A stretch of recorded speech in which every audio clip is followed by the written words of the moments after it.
Right, so we are at the end. This is exam 3. This is the last exam, 2 tests. Let's divide it up again for this class. So these 2 exams need to be finished by the last day of the term. Obviously, with everything else that you've had assigned, if you're missing any other assignments in the course, please get those submitted also by the last day of the term. So let's check out what's going on with exam 3. It will be no surprise to you that exam 3 has also been divided into 2 different sections. So you have one exam that's identify and discuss, or identify and analyze, and another test that is your essay, your compare and contrast. Just like with the Unit 1 and Unit 2 exam, for exam 3, you can take the 2 tests in any order. And the points are the same. So you've got 5 questions. I don't have it written on this slide, but 5 questions for identify and discuss, worth 11 points each. And 70 points for your one essay in the second exam. So here is your question for the identify and discuss part 1, exam 3. Identify the following works of art by artist, title, date, and medium. Then explain the theme the work of art relates and the message communicated by the artist. Be sure you make specific reference to the work of art and justify your response. So when talking about the theme, be sure you're referencing one of the themes that we've talked about in Unit 3. So the themes that we've just gotten through over the last few modules. Make specific reference to one of those themes, talk about the message, justify your ideas. The rubric looks a little bit different this time. Your identification still worth 1 point. The difference comes here, right? Normally in the other 2 exams it was divided 5 and 5. Well, here I really want you thinking about theme and message. So that is worth 7 points. For full points on this, your response identifies and justifies at least one theme of art and explains the message conveyed. The message is supported with observations.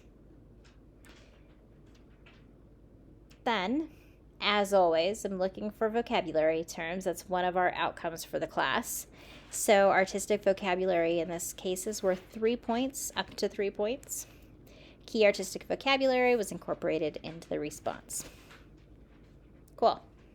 So let's look at an example. So again, before we get to that, you've got 5 of these, right? So you'll talk about how one work of art reflects one or more of the themes and its message, etc., etc. So here is our randomly selected work for our video lecture.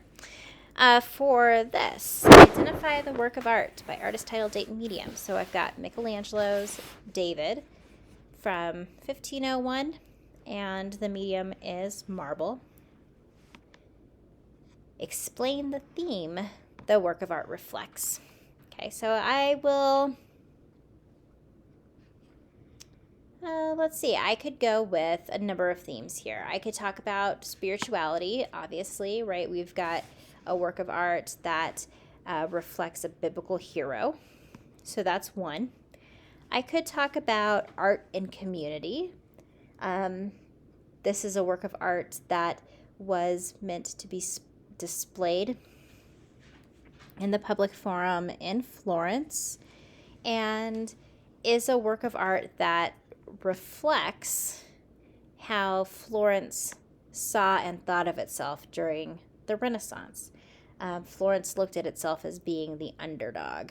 So that's why it clinged on to David and assumed David as its patron saint. So I could talk about art and community as well. We'll go with spirituality. I think that's probably the one that most of us would initially react to. You're more than welcome in your response to talk about multiple themes. As we've learned, one work of art often reflects several different themes. So I'm going to start my answer by identifying the theme that I believe this work reflects. So Michelangelo's David reflects the theme of spirituality. How does it do that? What is the message? So this work of art presents David in the guise of a Greek hero. David stands in contrapposto and looks out over his shoulder as though he is preparing for battle. This is a contemplative pose, as we see no evidence that David has yet battled Goliath. Right? In fact, this is our getting ready to go out to battle pose. The story that Michelangelo is referencing in this work of art comes from the Bible, where we have David, who's the underdog, taking on the giant Goliath in a battle that David, was clearly supposed to use.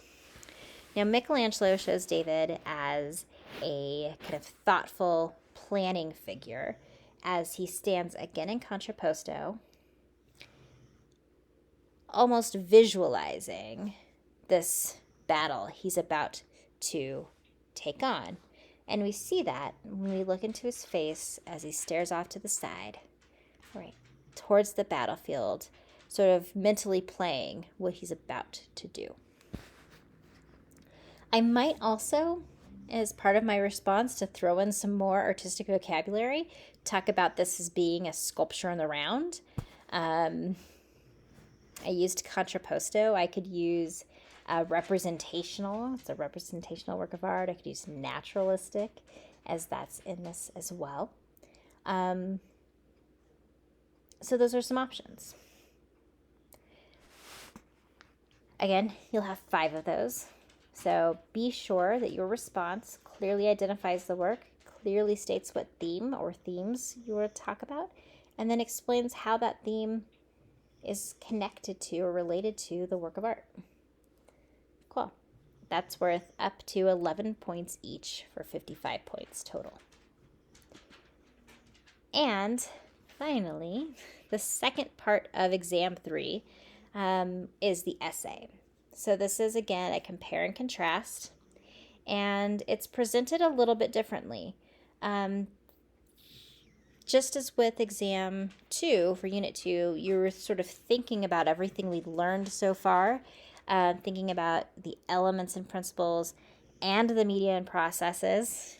Here, for this exam, this essay, you should be thinking about those 2 things and themes. So your question is, identify the following works of art by artist, title, date, and medium, then compare and contrast the works. In your comparison, you should address the formal elements and principles, media and processes, and at least one of the thematic analyses introduced in Unit 3. So we talked a lot about gender and race, and sometimes students get hung up on the sociocultural component. So I want to talk about that for just a second. So sociocultural component, this is how the work of art reflects the cultural context in which it was created. So we see this a lot, and actually I will give you a little bit of an example of it here when I show you the 2 example works.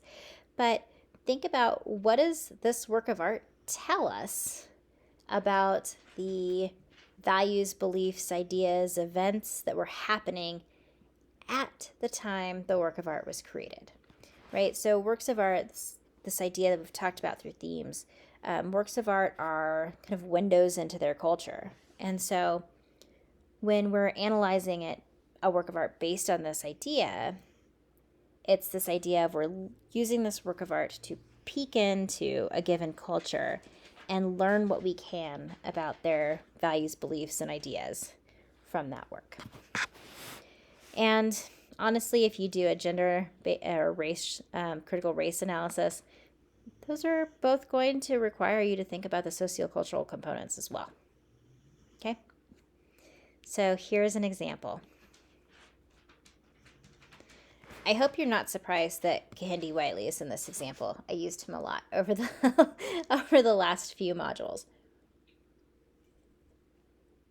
All right, so essay, compare and contrast. Identify the following works of art.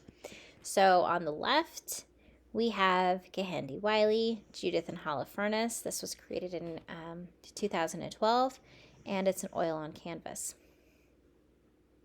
On the right, we have Artemisia Gentileschi, Judith and Holofernes, same topic, created in 1612, also an oil on canvas.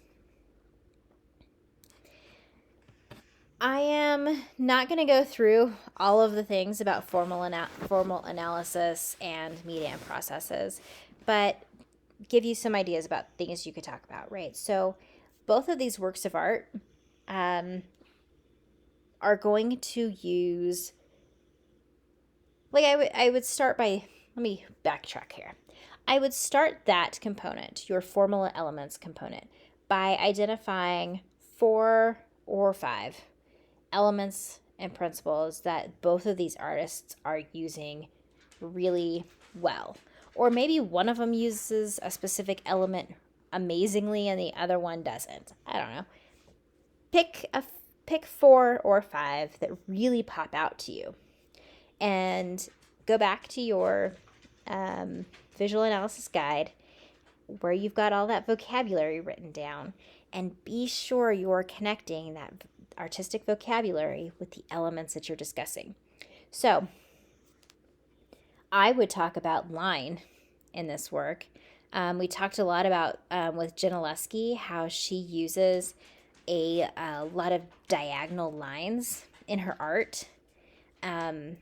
So we see she's a Baroque artist, so that makes sense, right? So we've got all of these diagonal lines in the work of art, but we see that with Kehinde Wiley too, where we have Judith's arms are at diagonals and her legs are at these diagonals, right? Nothing is really fully straight in her body, right? Her body has a sense of movement to it, which is emphasized by the use of diagonal lines. So I would talk about the use of line. I would also talk about the use of space in these works. And I would do so because both of these artists sort of restrict the amount of space that they depict in these works, right? Gentileschi, as a Baroque artist, she's using that chiaroscuro, or in the case of Baroque, it's tenebrism. So it's this dramatic chiaroscuro where it's either, cast in the shadows or highlighted with a spotlight. And with Kehinde Wiley, we have an artist who is replacing the background with these floral patterns. So it really forces us to focus, in both of these cases, on the bodies of the women. So there's 2. I would probably also talk about color. And with color, I think color is one of the ones, probably my favorite anyways. But talk about how Gentileschi uses a more limited color palette and Kehinde Wiley uses a more open color palette. And even kind of, I think I told a lot of you guys this, it's an easy way to add artistic vocabulary when you're talking about colors, to name the hues, name the colors that you see. So I would do that as well. And I would talk about emphasis, because I think emphasis is really important in a work of art, right? It's what the artist wants you to see. It's why they're creating it. And If you're having trouble deciding which elements or principles to talk about, start with emphasis and then figure out what the artist is doing to get you to that focal point in the work of art. What are the elements and principles that they're using to draw your attention to that specific focal point? Alrighty, media and processes. So both of these artists are using oil paints on canvas. So you could talk about kind of the nature of using oil paints, that idea that oil takes a really long time to dry, so it's something that can be reworked. But because it takes a long time to dry, it is something that puts these paintings kind of in a state of flux a little bit while they're in that process of drying. That these oil paints can give this very vibrant tone. And that in the case of Kehinde Wiley, even we can get a little bit more texture through the use of oils. And then thinking about your thematic analyses. So I would probably, honestly, if I was approaching this, I would probably talk about it in terms of both gender and race. Those go hand in hand in these paintings, right? Because the story itself that is depicted is the idea of Judith wooing Holofernes so that she could conquer him by decapitating him. So the story in and of itself has this role of gender at its focal point, at its core. Kehinde Wiley, his work places race front and center. And in this case, we have a Black woman conquering the white male. So there's race for you. That makes this easy. The sociocultural components. So if we're thinking here, what was happening in 1612 and in 2012 that would, one, make these stories interesting, and two, and by make these stories interesting, make these stories relevant, and two, what was happening that, what does this tell us about society, right, at the time? What issues were being brought up in society at the time that would have made these important? So with Judith and Holofernes, with Gentileschi's version, we have this background of Artemisia Gentileschi, who was potentially raped by her art teacher, one of her dad's associates, same person. And she used art as this sort of therapeutic muse to help her get through it. But this was also a time, the Baroque period, which was very Christian. And so we often see at the time biblical stories at the heart of these large compositions.